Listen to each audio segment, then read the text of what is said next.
gudoomiyaha xisbiga mucaaradka Ucid ee gobolka Awdal Cabdirashiid Ibraahim Saaq oo maanta la hadlayay qaar ka mid ah warfeeda gobolka Awdal ay waxa uu si weyn u cambaarayay xadhiga oday dhaqameed ka soo jeeda mid ka mid ah beelaha dega gobolka Awdal oo muddooyinkii u dambeeyay ku xidhnaa magaalada Borama ayaa waxa ugu baaqay xukuumadda in si degdeg dib xorriyadooda loogu soo celiyo odayaashaasi waxaana uu sheegay waa sidoo kale dhigay gudoomiyuhu in xadhigaas uu ka dambeeyo barsaabka gobolka Awdal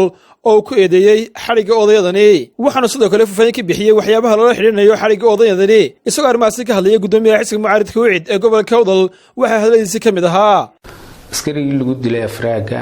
aad baan uga xunnahay 100% gacan qaacad daran baa dishay isla markaana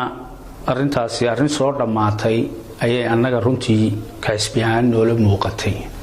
maadaama ay yimaadeen odayadii dhinaca laga dilay inanka qoladii kalena ay la fadhiisteen dawladda dhexe oo ay ka socdeen wasiiro iyo gudoomiye ku-xigeenka baarlamaanka ay dawladda dhexe ka socdeen maamulka gobolkuna marxaati ka ahaa arintii lagu heshiiyay gacanna la isa saaray magtiina halka lagu kala baxay arintaas waxay la tahay arin nabadgelyo oo dhamaatay ayay ahayd waxay ahayd dawladdu inay ku faraxdo nabadgelyada halka ka dhacday inaanan wax kale oo faqlalada ayna dhicin balse waxa halkaan nooga muuqata adaan nahay xisbiga Ucid dabadeed inuu barasaabku ku dhaqaaqay waxyaabo aan cambaaraynayno oo ah xadhig labaad oo odayadii soo xirxiray maktab bixiyay dhowr iyo 10 oday ilaa haddana ay xidhan yihiin waxay ku xidhan yihiin aan la garanayn odayo bukaa ku jira odayo dhiikar qaba ku jira waxa weeyaan odayadaasi xaq darray ku xidhan yihiin cadaalad kuma xidhna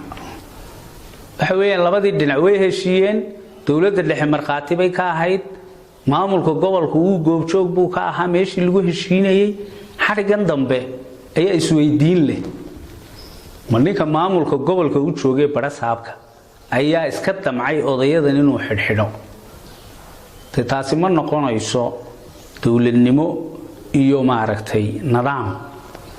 waxa weeye waxaan sharci baa lagu xidhaa odayadan ma aha kuwii gacanta geystay shakhsi baa loo xidhi karaa qof gacan geystay ama aabihii ama dadkii loo xidhi karaa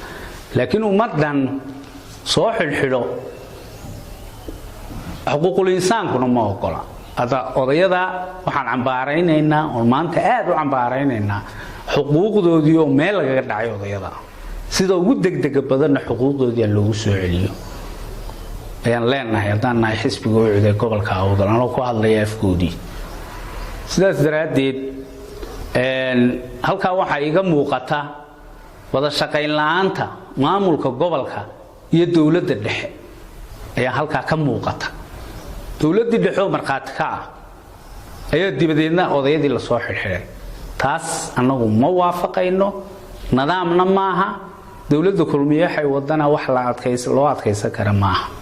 sidaas daraadeed odayada loo sii daayo فعرالي ساب تي في بورما